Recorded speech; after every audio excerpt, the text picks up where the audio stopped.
آج کی گفتگو تراویح کے حوالے سے، تراویح جو ہم پڑھتے ہیں الحمدللہ ساری دنیا کے اندر، اس کی تھوڑی سی وضاحت آپ کے سامنے میں پیش کرتا ہوں۔ تراویح یہ جمع کا صیغہ ہے، ترویحاتن ایک، ترویحاتن ایک، دو ہوں تو ترویحاتان، زیادہ ہوں تو تراویح، اور یہ اس کا معنی راحت ہے۔ راحت اس کا معنی ہوتا ہے آرام کرنا، چونکہ یہ عبادت ذرا مشکل ہے، زیادہ رکعتیں ہیں، زیادہ لمبی نماز ہے، اس لیے شارع علیہ السلام نے اس کے اندر چار کے بعد ایک وقفہ رکھا ہے تاکہ لوگ جو ہیں وہ آرام کر لیں، درمیان میں سستا لیں، سانس لے لیں۔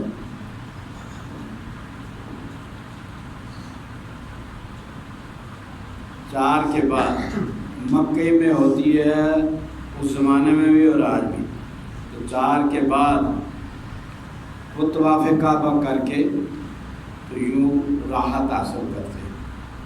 مدینہ طیبہ میں مسجد نبوی کے اندر وہ چار کے بعد درود و سلام پڑھتے ہیں جا کے حضور پاک صلی اللہ علیہ وسلم کی روضہ اقدس کے اوپر، اس طرح سے وہ سستا لیتے ہیں، درمیان میں سا لے لیتے ہیں، اس لیے اس کو تراویح کہتے ہیں۔ چار کے بعد ایک بار یا طواف کعبہ کر کے مکے والے یا مدینہ طیبہ والے درود و سلام پڑھ کے ایک بار، تو یہ چار کے بعد کریں گے، اور جب 4 4 8 یہ ترویحاتان ہوگا۔ عربی زبان کے اندر ایک واحد ہوتا ہے، ایک تثنیہ اور پھر جمع ہوتا ہے۔ باقی ساری زبانوں میں واحد اور جمع بس دو ہی ہوتے ہیں، واحد جمع، لیکن عربی کے اندر یہ بڑی وسیع زبان ہے، اس میں واحد کے لیے الگ ہوتا ہے لفظ، تثنیہ 2 کے لیے الگ ہوتا ہے، اور پھر آگے 3 سے جمع شروع ہوتی ہے، اس کے لیے پھر ایک ہو ترویحات، 2 ہوں ترویحاتان، زیادہ ہوں 3 یا زیادہ تو ان کو تراویح بولا جائے گا لفظ۔ اس کا مطلب یہ ہوا کہ ایک ترویح 4، پھر اس کے بعد یہ ترویح، اور 4 4 8 جب ہوں گے ترویحاتان 2 ترویح، اور کم سے کم تراویح کا لفظ 12 سے شروع ہوگا، 3 سے نیچے بولا نہیں جاتا، یہ لفظ جمع کا لفظ نہیں بولا جاتا، جیسے مسلمون، مسلمان، مسلمین یا مسلمون۔ تو یہ ایک بات میں نے اس کے لفظ کی تشریح میں آپ کے سامنے کی۔ یہ جو میں حوالہ جہاں سے میں حدیثیں تراویح کے بارے میں آپ کو پڑھ کے سناؤں گا، تو یہ امام بخاری نے بھی لکھی ہے، مسلم نے بھی لکھی ہے، اور باقی سارے محدثین نے، اور ان تمام محدثین کا بابا وہ ہیں امام کبیر امام عبدالرزاق صنعانی، صنعا شہر کے رہنے والے تھے، صنعانی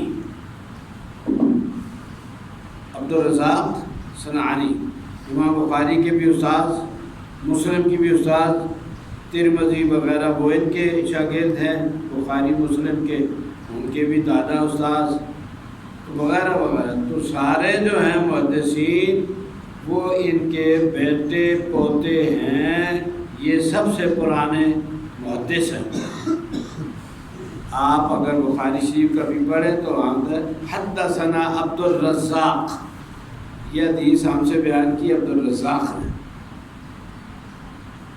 مسلم کو پڑھو تو وہاں بھی یہ آئے گا حدثنا عبدالرزاق، عبدالرزاق نے ہم سے بیان کی، یہ تمام محدثین کا استاد ہے۔ اس کی میں نے آپ کو تعارف اس لیے کروایا کہ لوگ سنیں گے تو ہو سکتا ہے کوئی نئی بات ہو تو وہ پھر تعجب کریں گے کتوں کٹ لے آئے ہیں، کتوں کٹ لے آئے ہیں، یہاں سے میں نے آپ کو بتلایا۔ اب تھوڑی سی اور بات ان کی کہ ان کی پیدائش 126 ہجری کے اندر ہوئی اور ان کی وفات 211 میں ہجری میں۔ 126 میں یہ پیدا ہوئے، سن 126 ہجری۔ تو یہ اور امام بخاری کا پیدا ہوئے، یہ تو پیدا ہوئے 126 میں، امام بخاری 194 میں۔ 126 194 کتنا بڑا گیپ ہے، وقفہ کافی تھا۔ تو امام بخاری ابھی پیدا بھی نہیں ہوئے تھے، تو یہ اس وقت محدث تھے، اور اس لیے امام بخاری کے یہ استاد ہیں، اور وہ پھر بعد میں ان سے پڑھا، ان سے حدیثیں لی، اور سب سے معتبر ان کی بات ہے بخاری کے استاد مسلم کے دادا استاد۔ اب کہو کہ مولویاں دی گلا شروع کر دیتی ہیں تو کیا کروں میں؟ اب میں جاہلوں کی بات نہیں کر سکتا، میں مولویوں کی بات کرتا ہوں، علم کی بات۔ یہ آپ کو حوالہ اس لیے بتلایا کہ یہ بڑے قدیم ہیں، محدثین میں سب سے پرانے ہیں، اور سب سے جو پرانا ہوگا حضور پاک صلی اللہ علیہ وسلم کے دور سے قریب تر ہوگا۔ تو جب قریب تر ہوگا تو پھر وہ جو حدیث بیان کرے گا تو درمیان میں واسطے کم ہوں گے، ٹھیک ہے، کیونکہ حضور پاک صلی اللہ علیہ وسلم کا صحابی نہیں دیکھا انہوں نے، ٹھیک ہے جی، تو پھر یہ صحابی کو نہیں دیکھا، تابعی کو دیکھا شاید، تو یہ اور یہ جو امام بخاری اور مسلم ان کے اندر جو سندیں، ان کو سند کہتے ہیں، تو سندیں جو ہیں وہ لمبی لمبی 12 13 بندوں کے واسطے ہیں۔ ان سے یہ حدیث میں نے ان سے سنی، انہوں نے ان سے سنی، انہوں نے ان سے سنی، انہوں نے ان سے سنی، انہوں نے امام بخاری سے سنی، سبحان اللہ۔ اور امام بخاری سے اوپر جاؤ، یہ امام بخاری جو ہیں یہ عبدالرزاق کے شاگرد ہیں۔ یہ عبدالرزاق جو محدث عظیم ہیں، صنعاء کے رہنے والے تھے، میں نے کہا 126 میں پیدا ہوئے، اور یہ امام اعظم ابو حنیفہ رضی اللہ تعالیٰ عنہ کے امام محمد ان کے شاگرد ہیں، یہ ان کے شاگرد ہیں۔ حوالہ بڑا معتبر ہے، میں نے اس لیے آپ کو بیان کیا، لڑائی جھگڑا نہیں ہے۔ انہوں نے جو بیان کیا، کہتے ہیں ابو ہریرہ رضی اللہ تعالیٰ عنہ سے روایت ہے، نبی پاک صلی اللہ علیہ وسلم یرغب کو، یہ ساری کتابوں میں ہے، بخاری میں، مسلم میں، سب میں ہے، اور میں یہاں سے لے رہا ہوں محدث عبدالرزاق کی جو کتاب ہے، اس کا نام ہے المصنف، میرے پاس اصل کتاب الحمدللہ ہے، المصنف اس کا نام ہے۔ امام بخاری کا کیا ہے؟ الصحیح۔ مسلم کی کتاب کا نام کیا ہے؟ صحیح۔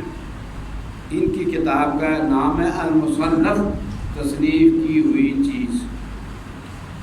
اس کے اندر وہ ابو ہریرہ رضی اللہ تعالیٰ عنہ سے روایت کرتے ہیں کہ ان رسول اللہ صلی اللہ علیہ وسلم کانا یرغب فی قیام رمضان، حضور پاک صلی اللہ علیہ وسلم رمضان کے اندر قیام جو ہم کرتے ہیں نا، 20 تراویح، اس کی ترغیب دیتے تھے،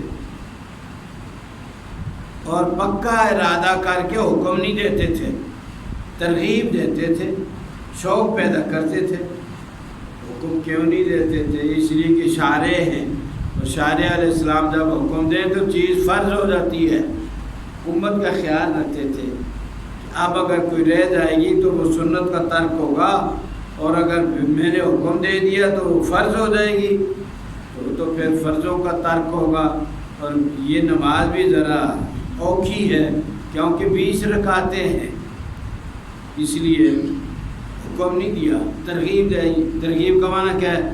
بڑا ثواب ہے، وہ میں آپ کو سناتا ہوں کیا ترغیب دیتے تھے قیام رمضان کے بارے میں من غیر ایام ہم حکم نہیں دیتے تھے پکا وہی خود اور حضور فرمایا کرتے تھے من قام رمضان، جو رمضان میں قیام کرے گا ایمان کی حالت میں واحتساباً اور ثواب کی نیت سے اللہ کی رضا کے لیے، غفر له ما تقدم من ذنبہ، اس کے پچھلے سارے گناہ بخش دیے جائیں گے۔ یہ ترغیب دیتے تھے، یہ نہیں فرماتے تھے قیام کرو، حکم نہیں دیتے تھے، وجہ آپ کو بتلا دی۔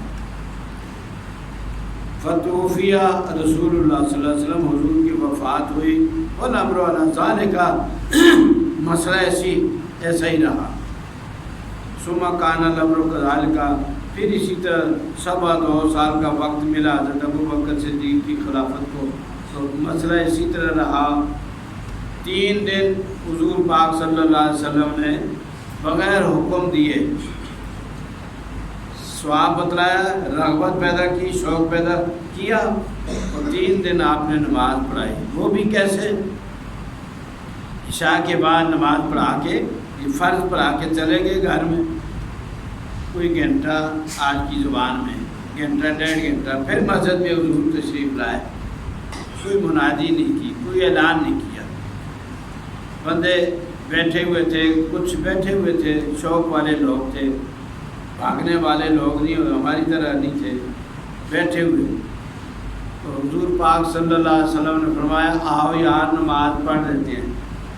حیران ہو گئے کہ عشاء کی تو پڑھا دی حضور نے، یہ کون سی نماز پڑھانے لگے، پہلے ایسا نہیں ہوا۔ خیر آپ نے فرمایا کھڑے ہو جاؤ، صفیں بنا کے کھڑے ہو گئے، آپ نے یہ نماز پڑھائی، تراویح کی۔ دوسرے دن لوگوں نے سارا دن جو سنا، دن بار باتیں ہوتی رہیں، تو انہوں نے کہا جی رات کو سرکار نے ایک نئی نماز پڑھائی ہے۔ تو شوق والے لوگ تھے، ایمان والے لوگ تھے، متقی لوگ تھے، شوق ذوق سے اور زیادہ شوق پڑا، تو پہلے دن سے زیادہ گیدرنگ ہوئی، زیادہ بندے اکٹھے ہوئے، اور حضور پاک صلی اللہ علیہ وسلم نے اسی طرح سے نماز پڑھا دی۔ کچھ نہیں فرمایا آیا کرو نہ آیا کرو، کچھ نہیں فرمایا۔ اگلے دن پھر یوں سمجھے کہ 20 گھنٹے 22 گھنٹے چرچے ہوتے رہے، جنہوں نے نہیں سنا تھا پہلی رات، دوسری رات کی بات سن لی، تو خوب پھیل گئی بات، اور شوق زیادہ ہوا، لوگ جو ہیں ذوق در ذوق آنا شروع ہوئے، اور مضافات سے بھی آئے، شہر مدینہ سے بھی آئے۔ پھر سارا دن چرچے ہوتے رہے کہ رات کو پھر حضور نے دوبارہ پڑھائی نماز، دوسری رات کو، پھر تیسری رات کو زیادہ ہی آگے روز زیادہ گیدرنگ ہوئی، تو حضور پاک صلی اللہ علیہ وسلم تشریف نہیں لے آئے۔ بعض روایتوں میں یہ ہے کہ لائے، اور بعض میں یہ ہے کہ نہیں لائے۔ 3 دن پڑھائی، ہاں جی، لوگ اگلے دن پھر آئے چوتھی رات، لیکن حضور تشریف نہیں لائے۔ ایک روایت کے تیسرے دن نہیں تشریف لے آئے۔ بعض لوگ جو ہے وہ مسجد میں آ کے کھانسنا شروع کر دیا تاکہ اندر بات جائے، سرکار تشریف لے آئے کہ جناب جو نئی آپ نے نماز شروع کی ہے مزہ بڑا ہے، تو زیادہ گیدرنگ ہو گئی، زیادہ حاضری ہے لوگوں کی، تشریف لائیں۔ حضور نے تشریف لائے، صبح فرمایا رات کو تمہارا آنا جانا، وہاں احساس دلانا کہ ہاں جی آپ موجود ہیں، تو مجھے معلوم تھا ما خفی علیہ، میرے اوپر مخفی نہ تھا، میں نہیں آیا یار، جان کے نہیں آیا تاکہ کہیں یہ تسلسل ہو جائے تو پھر اللہ کو پسند آ جائے گی، میری ادا ویسے بھی پسند ہوتی ہے، اس نے کہنا ہے پڑھا کرو لوگو، تو پھر میں کہوں گا پڑھا کرو لوگو، یہ پھر امر آ جائے گا، حکم جب آ جائے تو چیز فرض ہو جاتی ہے اور امت کے لیے ایک دشواری ہو جاتی، اس لیے میں نہیں آیا۔ یہ تھا 2 سال میرے حضرت ابوبکر صدیق کو، آپ کو معلوم ہے ان کے مسئلے ہی اتنے تھے، ادھر فتنہ ادھر فتنہ ادھر فتنہ، تو یہ چیزیں ثانوی حیثیت رکھتی تھی۔ 2 رمضان ان کو ملے، انہوں نے اس کے اندر کوئی کچھ بھی نہیں کیا، پڑھتے رہے لیکن کوئی سسٹم قائم نہیں کیا۔ حضرت عمر فاروق رضی اللہ تعالیٰ عنہ کو چونکہ وقت ملا تھا، ان کی 10 سال سے زیادہ حکومت ہوئی، تو لہذا ان کو وقت ملا، سکون کا وقت ملا، انہوں نے مسجد میں تشریف لے آئے تو لوگ پڑھتے تھے حضور پاک صلی اللہ علیہ وسلم کے بعد حضور یہ لوگوں نے صحابہ کرام نے چھوڑا نہیں، تراویح پڑھتے تھے لیکن اس میں نظم نہیں تھا۔ کوئی آگے عشاء کے بعد 5-7 بندے کھڑے ہو گئے، یہ امام صاحب یہ ان کو پڑھا رہے، کچھ اس کے بعد آئے تو 10-15 بندے اور آ گئے تو انہوں نے کہا کہ چلو آج آپ پڑھا رہے ہیں، تو حافظ تو تھے اکثر لوگ، تو اس طریقے سے نظم نہیں تھا، کوئی اب پڑھا رہا ہے، کوئی گھنٹے کے بعد پڑھا رہا ہے، کوئی اس کے بعد، اور جماعت سے کوئی پڑھ رہے ہیں، کوئی تھوڑے بندے لے کے، کوئی زیادہ بندے لے کے، اس میں نظم نہیں تھا۔ اب حضرت عمر فاروق رضی اللہ عنہ، سبحان اللہ، اللہ جی رائیو موافق بالوحی والکتاب، ان کی سوچ قرآن کے مطابق ہوتی تھی، ان کی سوچ حضور پاک کی وحی کے مطابق ہوتی تھی۔ سبحان اللہ، مزاج شراس نبوت۔ انہوں نے کیا کیا، سکون کا وقت بھی مل گیا، انہوں نے پھر یہ کہا کہ یار میری بات سنو، ابی بن کعب وہ صحابی ہے خوش نصیب جن کو حضور پاک صلی اللہ علیہ وسلم نے فرمایا اللہ نے مجھے حکم دیا ہے تو قاری بڑا اچھا ہے کہ تو قرآن پڑھ میں سنوں۔ کیسے خوش نصیب لوگ تھے، رو پڑے، یا رسول اللہ میرا نام لے کے اللہ نے یہ فرمایا، ہاں تیرا نام لے کے۔ انہوں نے پھر پڑھا اور وہ آیت پڑھی، سبحان اللہ، میں نے کبھی سنائی تھی آپ کو، پھر کبھی سناؤں گا، وقت نہیں، وہ آیت پڑھی، پھر آپ کہیں گے سنائی دو، ہاں فَكَيْفَ إِذَا جِئْنَا مِنْ كُلِّ أُمَّةٍ بِشَهِيدٍ وَجِئْنَا بِكَ عَلَىٰ هَٰؤُلَاءِ شَهِيدًا۔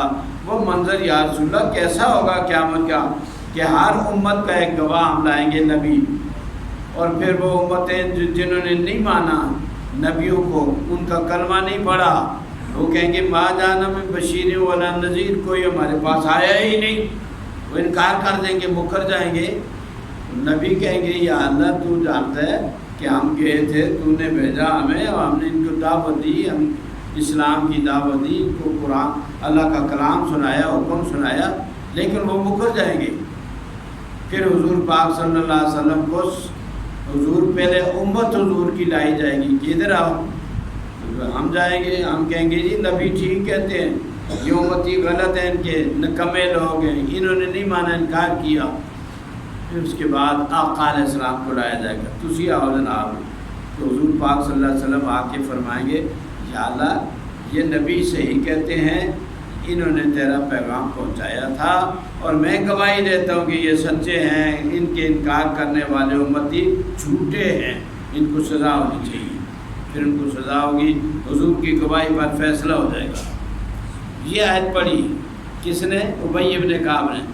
حضور پاک صلی اللہ علیہ وسلم ذمہ داری کا اور اعزاز اور درجہ، اتنا اونچا درجہ کہ حضور کی گواہی پر سارا دار و مدار ہے، جس کے حق میں یوں کہہ دیا ہاں ہاں ٹھیک ہے اس کی بات بن گئی، اور جس کے بارے میں یوں کہہ دیا اس کو رگڑا چڑھے گا۔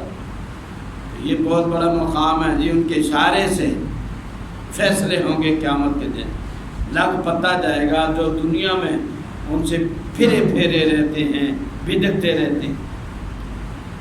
انہوں نے یہ آیا تو ابی بن کعب، حضور کو حضرت عمر فاروق کو معلوم تھا کہ ان کی تو قرات ایسی ہے کہ حضور پاک صلی اللہ علیہ وسلم ان کو حکم دیتے تھے پڑھ میں سنوں، ان کی قرات انہوں نے سنی، تو بھائی ہاں یار میں آپ کو امام بناتا ہوں۔ یہ جو ڈسپلن نہیں ہے ابھی، کوئی پہلے آیا، کوئی پیچھے آیا، کوئی اکیلا پڑھ رہا ہے، کوئی 2 لے کے، کوئی 10 لے کے پڑھ رہا ہے، یہ سسٹم ٹھیک نہیں، ڈسپلن پیدا کرنا ہے۔ نظم اس کو کہتے ہیں، تنظیم، قائد اعظم کہ تنظیم، یہ ہوتا ہے ڈسپلن، وہ قائم کرنا ہے۔ تو ابی بن کعب کو حضرت عمر فاروق رضی اللہ تعالیٰ نے امام بنایا اور آپ نے فرمایا تو پڑھایا کر۔ اور اگر کبھی ابی بن کعب کی طبیعت اچھی نہیں یا یہاں حاضر نہیں ہے، موجود نہیں، تو پھر تمیم داری ایک تھے صحابی، وہ بھی قرآن بڑا ودیع پڑھتے تھے، ان کو فرمایا کہ ان کی عدم موجودگی میں تم نے یہ تراویح پڑھانی ہے۔ یہ سسٹم قائم ہوا، اور اس کے بعد پھر یہ مصنف کے اندر، کتاب کے اندر محدث عبدالرزاق تمام محدثین کا استاد یہ کہتا ہے کہ حضرت عمر نے جو سسٹم قائم کیا تھا، سارے صحابہ نے اوکے کیا، تائید کی، وہ 20 رکعتیں تھیں۔ یہ آپ کو بتلانا، 20 رکعت تراویح تھی۔ یہ میں حوالے لکھ کے لایا مصنف عبدالرزاق سے، 7-8 جلدیں وہ میں نہیں لے کے آیا، یہ میرے پاس۔ تو یہ کہتے ہیں کہ فخراج عمر لیلتاً، ایک رات کو عمر فاروق تشریف لے آئے، معاو عبد الرحمن بن عوف ساتھ تھے۔ یہ رمضان کے اندر تھے، لوگ جو تھے متفرق تھے۔ یصلی رجل نفسی، کوئی اپنا نماز خود پڑھ رہا ہے، وہ یصلی رجل کوئی دوسرے 2-2 3-3 کو نماز پڑھا رہا ہے۔ فقال عمر، حضرت عمر نے فرمایا میرا خیال یہ ہے لو جمعنا ہؤلاء، اگر ایک قاری مقرر کر دیا جائے اور ان سب کو جمع کر دیا جائے کہ باجماعت اس کے پیچھے نماز پڑھو، ایک سسٹم قائم ہو جائے، کھانا افضل تو یہ افضل ہوگا۔ فعزم ان یجمعهم علی قال واحد، اور انہوں نے پکا ارادہ کر لیا حضرت عمر فاروق رضی اللہ تعالیٰ عنہ نے ایک قاری کے اوپر جمع ہو جاؤ سارے۔ فامر ابی ابن کعب کو حکم دیا، فامہم، انہوں نے امامت کرائی۔ فخرج لیلۃ والناس یصلون، ایک رات آئے دیکھنے کے لیے میں نے جو سسٹم قائم کیا ہے وہ کیسے چل رہا ہے۔ تو نماز پڑھتے ہوئے دیکھا، اور ایک قاری کے پیچھے فرماتے نعم البدعۃ ہذہ، یہ بدعت کتنی چنگی ہے، یہ بدعت کتنی اچھی ہے۔ بدعت کا معنی ہوتا ہے نئی بات، یہ سسٹم نیا میں نے قائم کیا، کتنا اچھا ہے۔ یہ حضرت عمر کی بات ہے، بخاری کے اندر بھی ہے، مسلم سب نے لی ہے۔ پتہ یہ چلا کہ نئی بات ہر ایک رد کرنے کے قابل نہیں ہوتی، اچھی بھی بدعت ہوتی ہے۔ یہ اچھی بدعت تھی کہ پورا مہینہ پڑھا ایک امام جماعت کے ساتھ تراویح، یہ حضرت عمر فاروق نے۔ بعض ذہنوں میں یہ آتا ہے، وہ کہتے ہیں کہ یہ حضرت عمر نے بدعت تو خود کہہ دیا یہ بدعت ہے۔ ہاں، وہ لوگ جو لمبا کرتا پہن کے آئیں تو حضرت عمر کو کہتے تھے کہ ہم آپ کا خطبہ نہیں سنیں گے، آپ نے یہ کہاں سے لیا؟ مال غنیمت سے جو کپڑا ملا ہے، چادریں ملی ہیں، اس میں اتنا لمبا آپ پروان آدمی ہیں، بڑے قد والے ماشاء اللہ، تو یہ بڑا چوغا کیسے بن گیا؟ تو انہوں نے، تو یہ قوم جو کہ ایسی باتوں کو بھی معاف نہیں کرتی تھی، صحابہ کرام من را منکم منکرا، حضور پاک کا ارشاد ہے کہ جو غلط بات دیکھے فلیغیرہ بیدہ، ہاتھوں سے ٹھیک کرے اس کو، نہیں تو زبان سے بولے جیسے مولوی صاحب بولتے، ورنہ تو دل سے بولے جیسے باقی بولتے، دل سے برا سمجھے۔ وہ جو کرتے کے اوپر بولنے والے لوگ تھے، جو گڑیا بول گئی کہ تھوڑا حق مار، ان کا کیوں؟ اللہ میں کہہ رہے کہ تم اگر ڈھیر سارا سونا بھی مل جائے حق مار میں، تو یہ ڈھیر کا نام کیوں قرآن میں آیا؟ ہم تھوڑا ہم نہیں کریں گے، آپ کی بات نہیں مانیں گے۔ حضرت عمر کی وہ قوم تھی، اس وقت امت کا یہ حال تھا۔ وہ جناب اگر ہوتی نا 8 تراویح اور یہ فٹافٹ نہ 10 کی، نہ 12 کی، نہ 14 کی، 20 کر دیتے تو وہ لوگ چپ ہو جاتے۔ بھائی صاحب یہ کہاں سے آ گئی نماز، یہ عبادت کون سی ہے، حضور پاک نے نہیں پڑھی؟ تو ان کا چپ ہونا سارے صحابہ کے اجماع ہوا، امت کا گویا سب کی تائید تھی کہ حضور نے ایسے ہی کیا تھا، 20 ہی پڑھائی تھی۔ وآخر دعوانا ان الحمدللہ رب العالمین۔